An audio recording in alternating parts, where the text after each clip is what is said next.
Okay, well, I decided to make a video. I've had several people ask me how I make some of my models and if I would sell them. Um, Due to the fact that a lot of them, most of them, all of them are unique and it takes me a while to acquire some of the parts, I have decided to make a video on some of the basics on what I use to build some of my little Halloween model rides. And forgive me if my dogs interrupt at all throughout this filming. This is the first one I've ever made.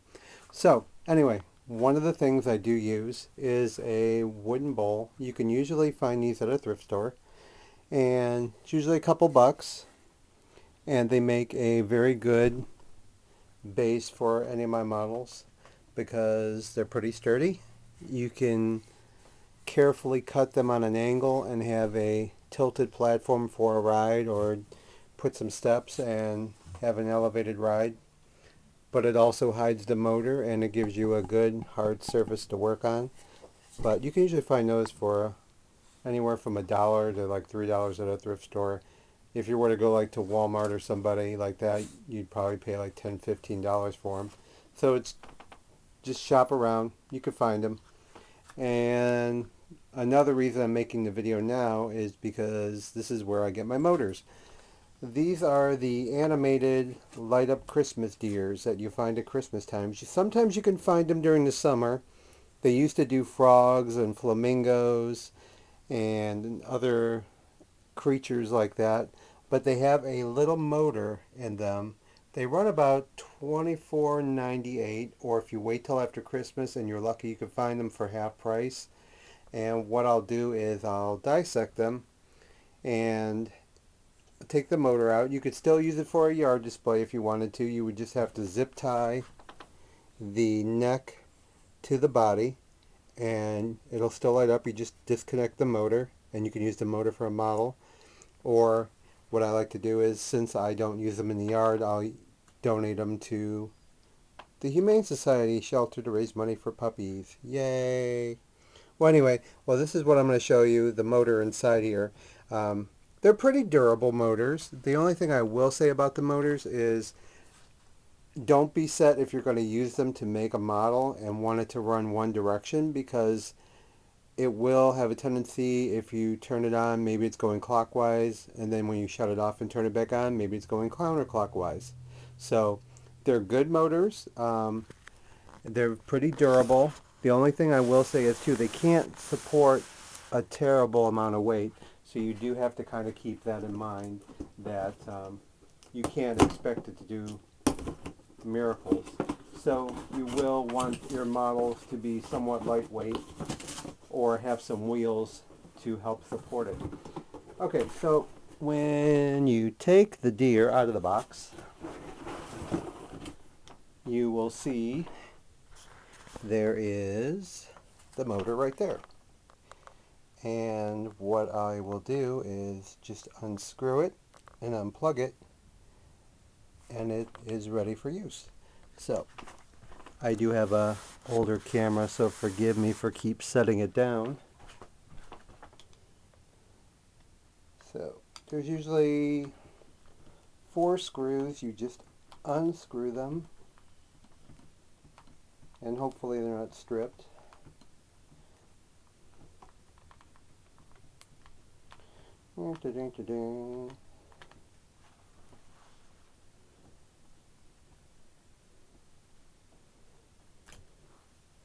There's one. Just throw that in there.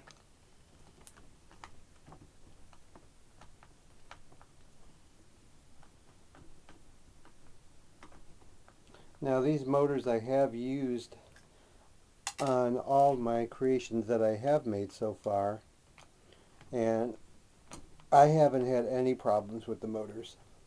It stopped working. I will say though, if you go to a thrift store and you're able to find like one of these deers, plug it in, make sure it works, listen to the motor, because if it's one that's going and making Chewbacca noises, that probably means it's on its last leg, or it's been hitting something, or kids have been playing with it and it's not going to last long. So you want to make sure that the motor, if you're buying it secondhand, that it is in good shape.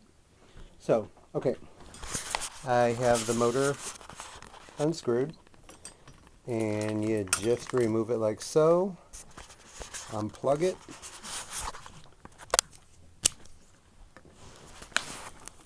and pull the plug out if it cooperates. There you go, like so. And there is a motor for your ride. So, and now I dumped the screws on my bed. But basically, so there's your motor. It would sit inside there with a hole, and then I would build a little like support system using like a round disc or something, and cut it to fit over here. So this would actually go through a hole in here, and then I would glue this disc to the bottom of whatever I'm making. But to kind of give you an idea what I've done, we'll do a close-up of my little rock and roller type ride. And if I can put this in the light a little bit, you'll see the car. You'll see the motor. It's painted black. It's a little hard to see, but the motor's down in there. And again, this was a wooden bowl, and you got little Lego containers that I used for cars with a little Lego wheel, and I just elevated part of it so that when they roll over that, they turn, and when they're not going over it, they don't turn. But you can see the motor is just glued on top of the bowl, and you'll see when the wheels actually engage, that's when they roll and the cars turn.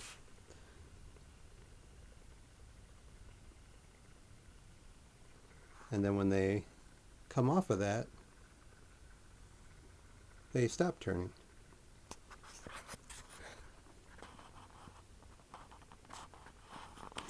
I find Playmobil sets make a good, it's like a swing ride that they have, makes a good base to build rides like that. Sometimes you could find, I'm going to go up here, my octopus ride. The center of that is actually a kid's clothing drying rack that came from IKEA. And that makes a good base also for a ride. There are, like that octopus ride I made, I'm starting to make my own cars. And what I've been doing is I get a piece of styrofoam, I will sculpt my car, and then cover it with clay and let it dry.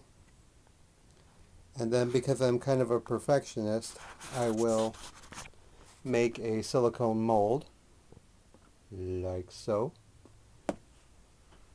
And these are actually really easy. The one thing I will say, there's a lot of videos you can see on YouTube about silicone molds. They do kind of smell, and it's so I would do it outdoors or in a very well ventilated area. It's basically silicone caulk, baby powder, and baby oil, and that's it. And then just some paint if you want to add to it, so you can find your different molds. But this is going to be a skydiver ride when I ever finish it. Sometimes that's another reason I don't sell my rides, because they sometimes do take a while to produce. But this is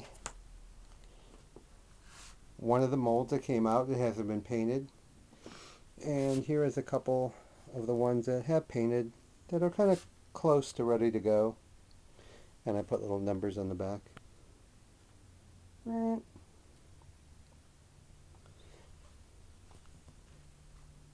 But again, that's something you can do to make your own cars. You could go to thrift stores and look for toys that might have cars that you can use. Or you can, if you find one you like, you can mold it using a silicone mold. But It's very easy to make your own rides, and like I said, this is the time of year to find these motors because now the animated deers are out for Christmas. And like I said, usually Walmart is stocked up on them. The one Walmart I went to only had the does left. And if you want to use it in your yard, like I said, all you do is zip tie the head back onto the body when you assemble it. And so so what if it doesn't move? You have a stationary deer that lights up. Or maybe you can sell it to somebody who doesn't mind if it doesn't move. But anyway, that's where I get the motors from, and that's where I get the base. Um, Anything else is really fair game when I'm building my models. I'm actually going to show you this. This was, if you're ever in a hospital and you get food, it's one of those bowls that they bring your food in on. But I found it at a thrift store, and I've been wanting to build a Gravitron ride. So this is going to be a Gravitron. You can see I already cut the circle off the top.